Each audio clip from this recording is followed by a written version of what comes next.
Okay, well, I lived in Borough Park in Brooklyn for a couple of years. I was there all the time. My voice teacher was in Borough Park, so I used to ride my bicycle from Crown Heights to Borough Park. Yeah, I lived across the street from one of the major synagogues, and my whole building was fully Hasidic. I was the only non-Hasidic person really in the whole area. And, listen, I'm Jewish, but being a Hasidic Jew is very different. And I'll be honest, I haven't always been a big fan of Hasidic Jews. Especially if you grew up around them. No offense, but yeah. I'm just being honest here since For this is a real interview. Yeah. Number one, Me Hasidic neither. Jews don't believe in Israel, right? Some of them, a very small group, but yeah. Right, because a certain number of Hasidic Jews feel that there should only be a Jewish homeland when the Messiah comes back. And since the Messiah hasn't come back, there should not be a Jewish homeland, so there shouldn't be in Israel. Right. There's that part. And a lot of them live in Israel. Yeah, and they live in Israel thinking this. You know what I'm saying? Yeah, it's ridiculous. It's very much, living there amongst those people. I mean, they're relatively nice, but nobody ever talked to me. No one embraced me on any level. They knew that I was probably Jewish, but I definitely was not a Hasidic Jew.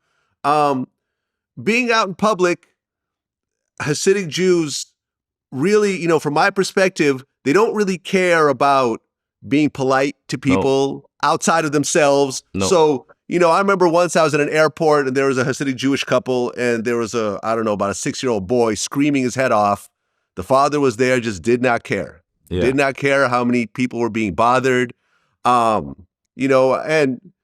sometimes you see in the business practices, they don't really seem to care about laws and following the rules as long as it benefits their own community, Mm-hmm. So, there's situations like at B&H where non-Hasidic Jews were treated very badly. There was a big lawsuit at one point. I actually decided in my company that we're going to stop shopping at B&H because of some of these reasons. Wow. Like I said, no offense to you, but I feel this is something that should be discussed because of your background in it. Absolutely. Yeah. So when I say these things, am I out of line or am I accurate in some of these assumptions? You're completely... Some of these, not assumptions, but my observations. I think you're completely accurate. I mean, at one point, look, I mean, for me, it wasn't so much about the community, about all of that. It was kind of like going on this inner journey. And I was embracing all of the Hasidic lifestyle, but there were certain things that always just didn't sit right with me. They never felt comfortable. And eventually, when I moved through it 10, 12 years later, I was like, all right, this is a big part of the things. I mean, the culture, I'll give you an example. I was in Mezibush. It's in the Ukraine. It's where the Baal Shem Tov, who's the original Hasidic master, comes from. You go to his kever, it's his grave site. It's beautiful, right? It's in farmland. And, I was there with my teacher, my mentor, someone that I wrote lyrics with and came up with ideas for songs and stuff. And we would do meditations, study Torah together, meditate. And we were learning a lot of the Baal Shem Tov's Hasidus, his teachings. So we went there and we just posted up, right? Gorgeous place, like the most, all of a sudden, busloads of Hasidim show up. That they come every year for this event, for some event. And within 3 minutes, we were thrown out of the house we were staying in, and it felt like Borough Park. People were smoking cigarettes, throwing shit, yelling at each other. There's fucking food everywhere. It's like, I get it. If you're coming from the outside looking in and you're looking in at these people, you're going, these people, and especially if you grew up around it, and for sure they weren't warm or welcoming or bringing you in. I think, there's different Hasidim, there's different groups. Potentially, had you grown up in Crown Heights with Chabad, they would have been asking if you were Jewish. If they found out you were Jewish, then they would have tried to bring you in.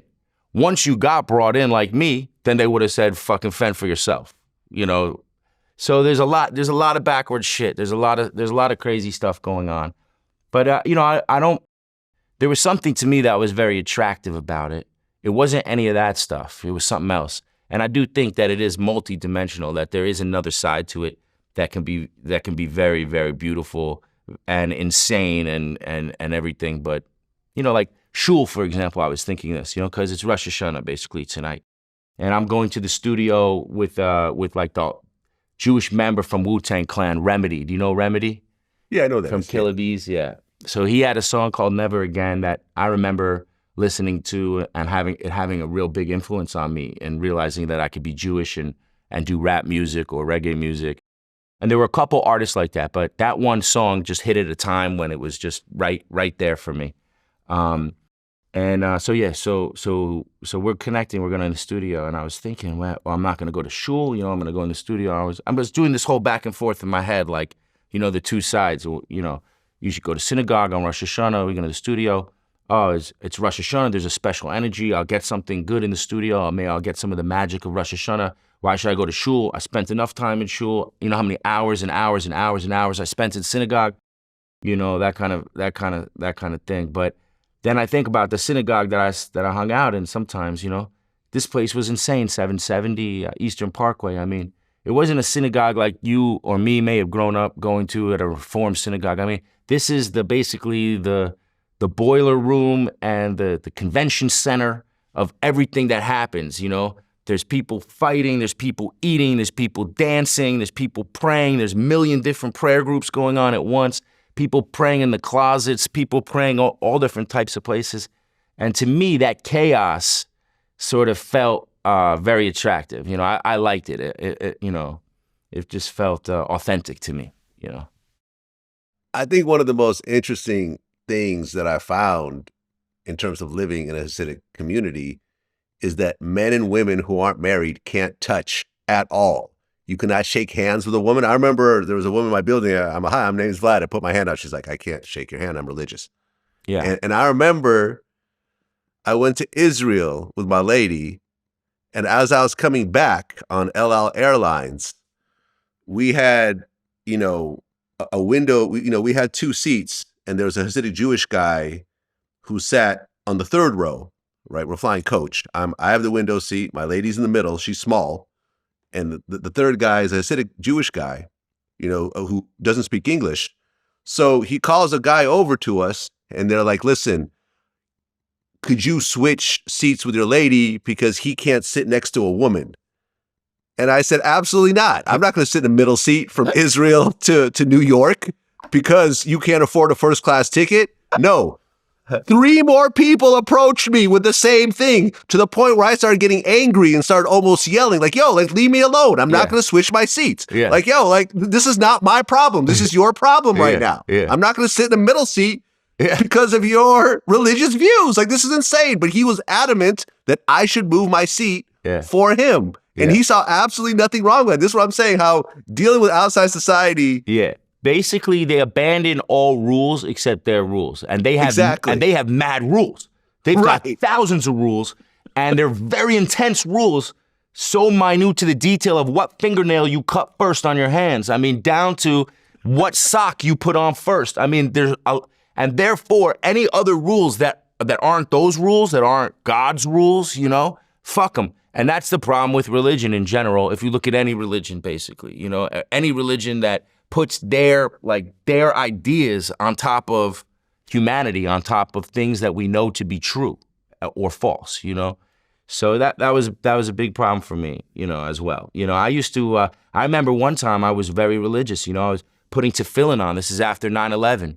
People were a little shook, and I was putting the black boxes, the tefillin with the leather straps. I have to pray.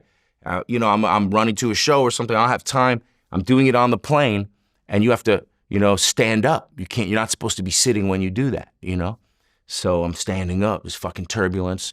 And it's Shmona Esrei. You're not allowed, under no circumstances are you allowed to talk to anybody. Or if someone, and sure enough, the stewardess comes out. She's freaked out. She's like, you're scaring people on the plane. You have to sit down, sir. And I'm like trying to pray and fucking ignore her. And the cop, at the end, I got off the flight, and the cops, they were there. They were like, I was praying. They were understanding, but at the same time, years later, I decided I'm gonna go to shul, and during the prayers, because I still like going to shul and I still like to pray, but I don't believe in a lot of this bullshit, I'm gonna walk around synagogue, because I know it all by heart, and just say the words without a prayer book and without standing in place. And people would go crazy. They would start losing it. Then I got to the point where my yarmulke kept falling off my head. And so I stopped wearing a yarmulke. This is in a Hasidic shul. And I'm walking around during Shemona Esrei saying the words, and people would be throwing yarmulkes at me or trying to tackle me. I one time choked somebody out with my tefillin straps. I mean, I completely snapped and lost my shit. So I totally understand, those people can drive you crazy. But you can't say I wasn't one of them at one point because I was pretty deep into it. Well, if you said you were married when you first became a Hasidic Jew, then that means it was an arranged marriage. It wasn't arranged, but it was 3 dates. It was 3 dates. So basically, almost arranged. I started doing my shows. I started playing a little bit, and I would get permission to leave the yeshiva. I would go to Southpaw, or there was a place on the Upper West Side called McCore, and I would get like little gigs here and there. And that was the thing, though. As they started picking you up, the rabbi was just like, you got to get married. You got to be married. That's the thing that's going to keep you grounded. And so I was very hungry to start my career, and it was starting whether I wanted it or not. It was happening. And so, yeah, I just, I dated one person. I knew she wasn't it on the first date. They set me up. Then they set me up with another one. And we had 3 dates, and then I asked her to marry me, and that was it. We had a baby probably within the year. Yeah. The whole thing they say about we're not married. We're not married anymore. We're not married anymore, by the way. You're not married. Hugest but the whole mistake. thing about Hasidic Jews, some of them have sex with a white sheet with a hole in the middle. Is there any truth in this? Nah, that is, you know what that is? That's the tzitzis. Okay, so you know how they have the strings? Yeah. So that garment, right? It's a garment that's got to be 4 corners, so it can't have a middle like a shirt. So if you see it when it's hanging on the line, it looks like a white sheet with a big circle in the middle. Oh. I think that's where that rumor came from. There's no such thing that I've ever heard as sex between sheets. Okay. But there is rules about sex. Yeah. Like you can't eat pussy. No fucking way. Really? No That's fucking way. And they're not supposed, there's not supposed to be oral sex. It's supposed to be missionary. It's supposed to, there's rule. They bend the rules. These motherfuckers know how to bend the rules. I mean, this is what they were doing for thousands of years, was just studying shit and figuring out how to twist the law. So that's why they're fucking good at it, So there's ways to bend the rules, but. Well, and your wife at the time, she shaved her head and wore a wig? She didn't shave her head, but she wore a wig, yeah. Okay. But a lot of women do shave their heads and wear wigs. And and especially in those really deep, like ultra-Orthodox circles, like in Satmar and Williamsburg and in Borough Park, some of those places, they shave their heads, they wear a wig. I mean, but it's miserable for both sides. Like, try walking around New York City with a black fucking suit and a hat on and a big-ass beard in July, That was, I was often miserable just because of the heat, or the uncomfortability. Yeah. Yeah, man, listen, Hasidic Jews are a breed all their own, but you're the first person that I've actually been able to actually talk to about this who came from that. What's upsetting is that growing up, people weren't cool to you. That's really beyond, because the Jewish religion and the whole thing of the mitzvahs, these people are obsessed about mitzvahs.